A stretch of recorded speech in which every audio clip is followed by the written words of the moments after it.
here we are, the fourth and almost final sermon in this series, Advent Conspiracy, Can Christmas Still Change the World?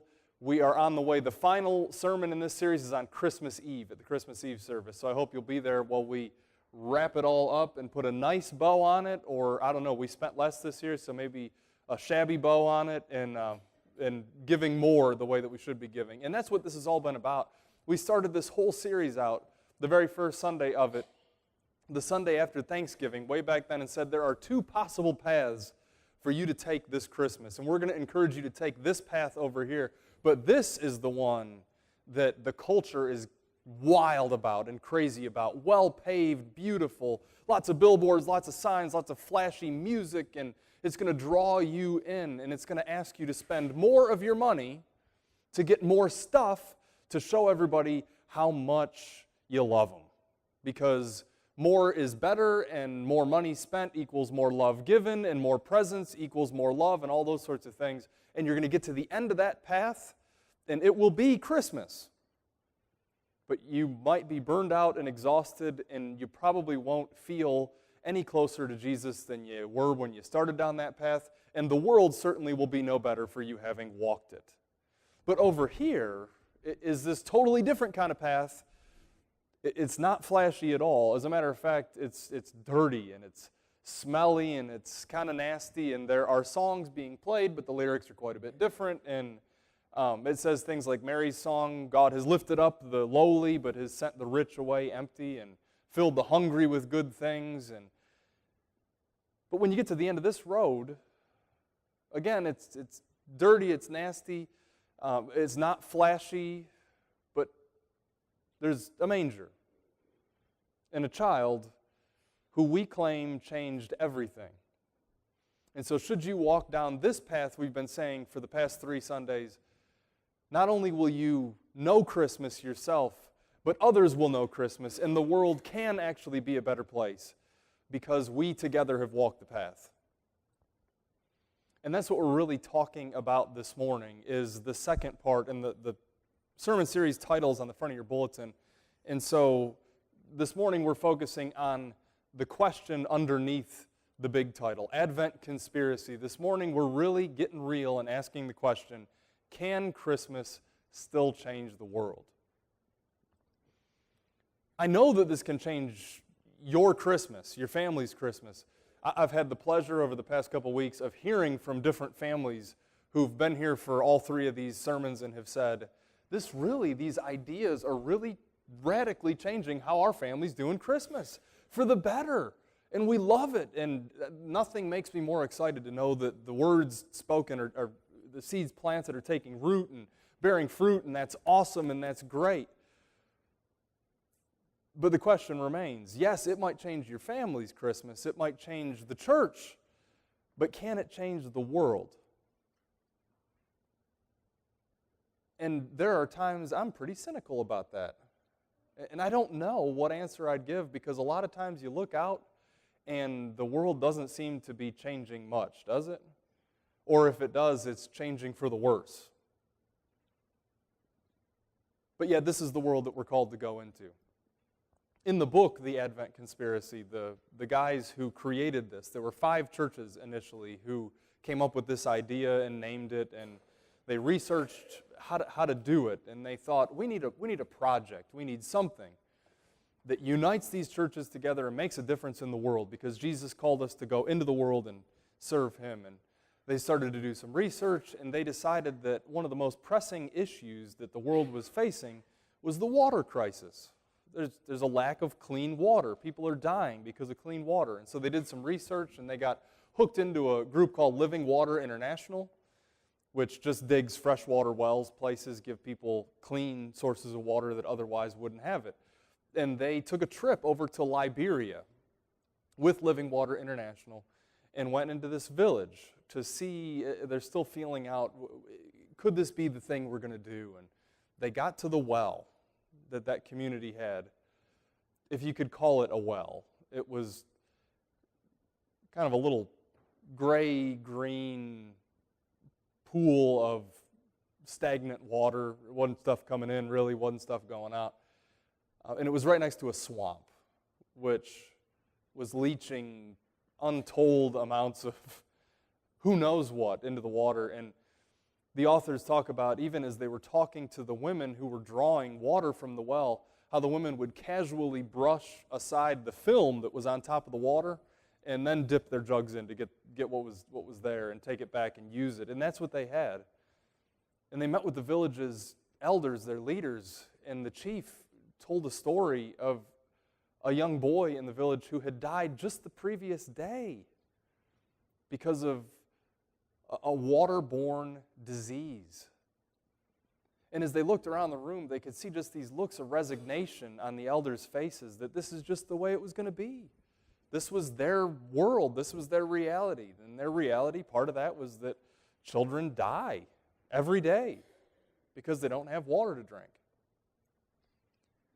And the folks who were organizing the Advent conspiracy knew it just everything that was lining up. That yes, with their 5 churches together, they were pretty big churches. If they took a special offering on Christmas Eve, they could dig at least one well for sure, and they could transform the lives of the people in this community forever. Clean water, alter their reality. Can Christmas still change the world? Of course it can. They could put their goods together and make it happen. And so, speaking through a translator, they told the chief this amazing news. This Christmas, an offering will be taken, and we're coming straight back to your village, and you are going to have clean water, and your problems are going to be solved. And the village chief just stared at him. No response. No reaction. And of course, the Advent conspiracy guys were a little confused.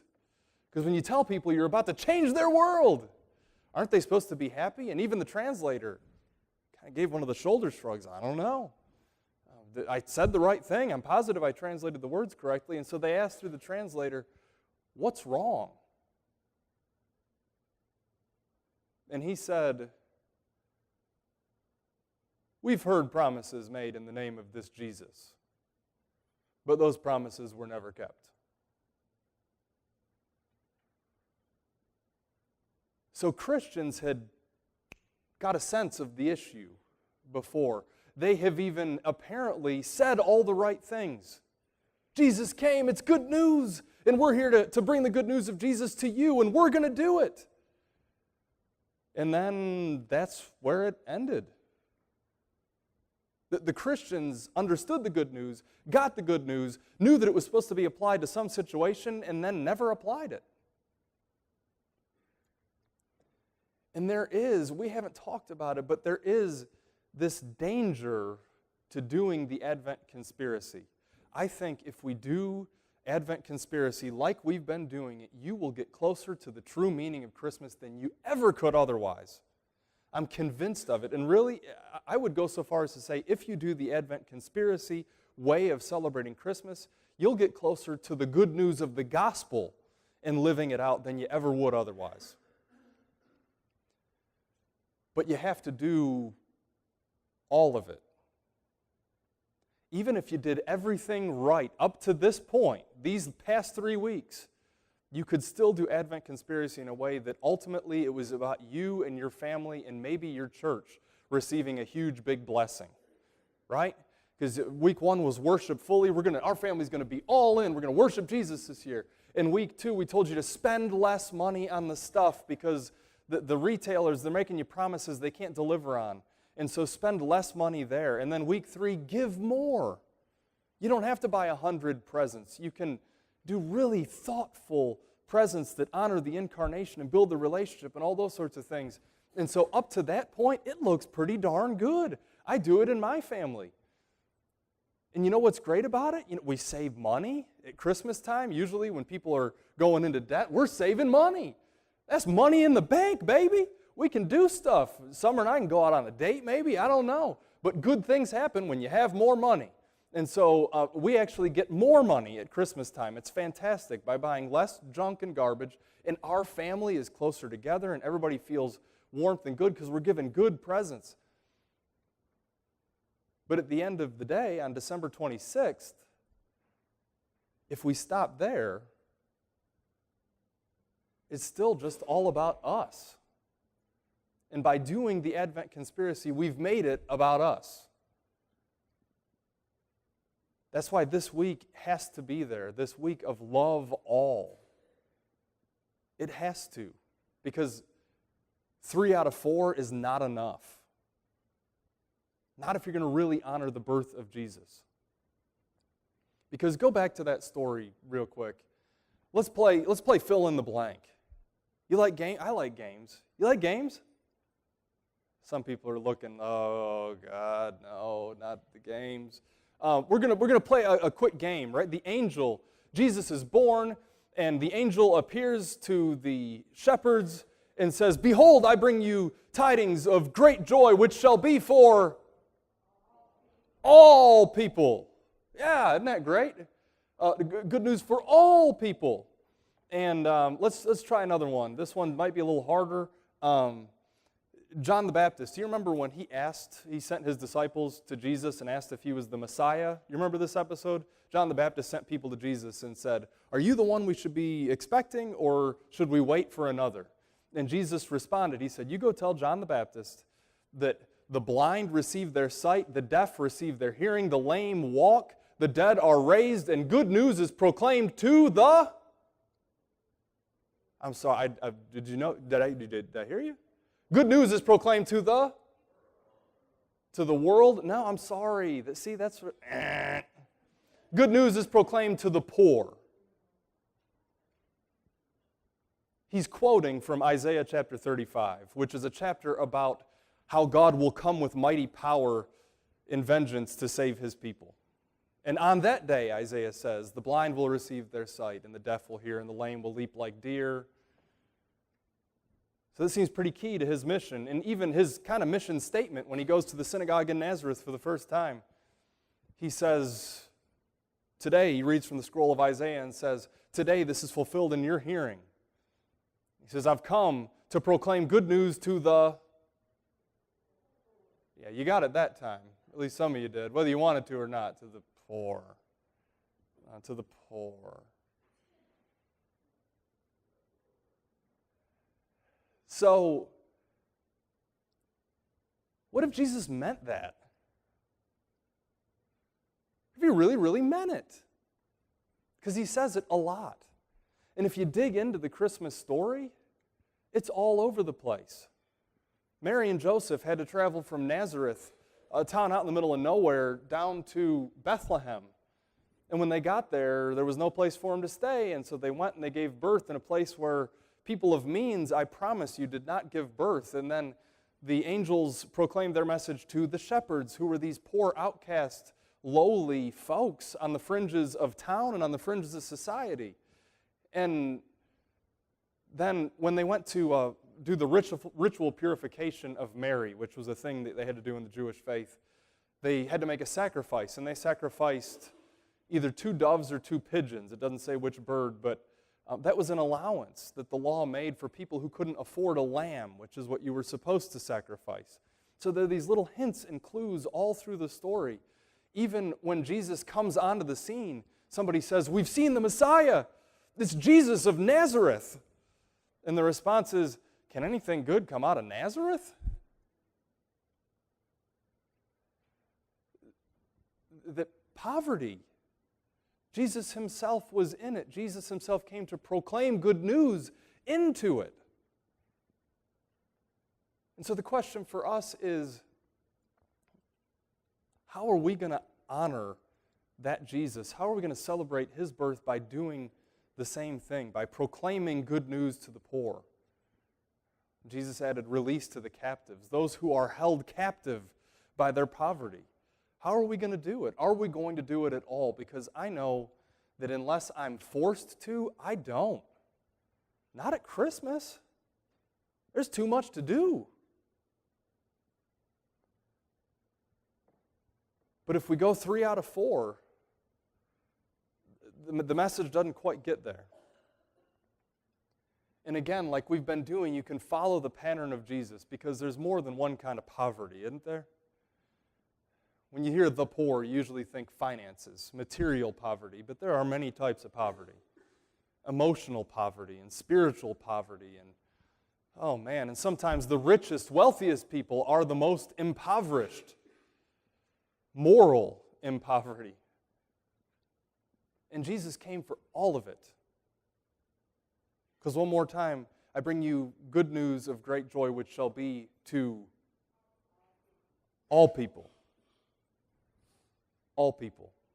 So that's you and it's me and it's everybody.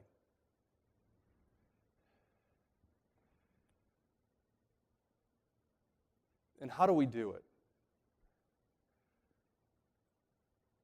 I think maybe it's just paying attention. Because there's this idea, and it's a very this path idea, that for things to change, it has to be monumental. Right? The best Christmas present is the Lexus with a big bow on it. Or, who was it, Khalil? A Lamborghini, baby. What are you going to do with the money? Big time, big. Big lights, big sound, big music, big Christmas, change everybody's life. But remember, this other path is not big, big, big. It's small scale. It says the way the world is changed and transformed is not through big, enormous. It's through the little stuff. It's through one person at a time getting on board and doing things a different way. That's a conspiracy. A conspiracy isn't one person saying, today I'm going to change the world. I'm making my $1 million donation to blah, blah, blah.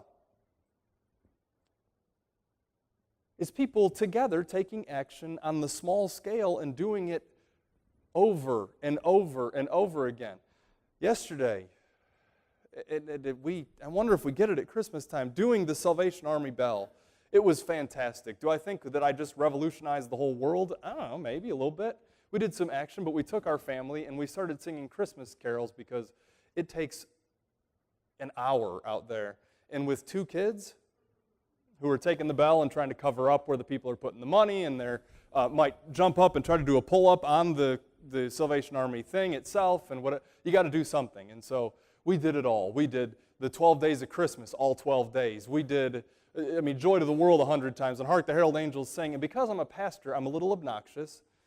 And so we did not do Rudolph the Red-Nosed Reindeer and Frosty the Snowman and whatever. It was all Jesus all the time out in front of Walmart in Albany, Georgia.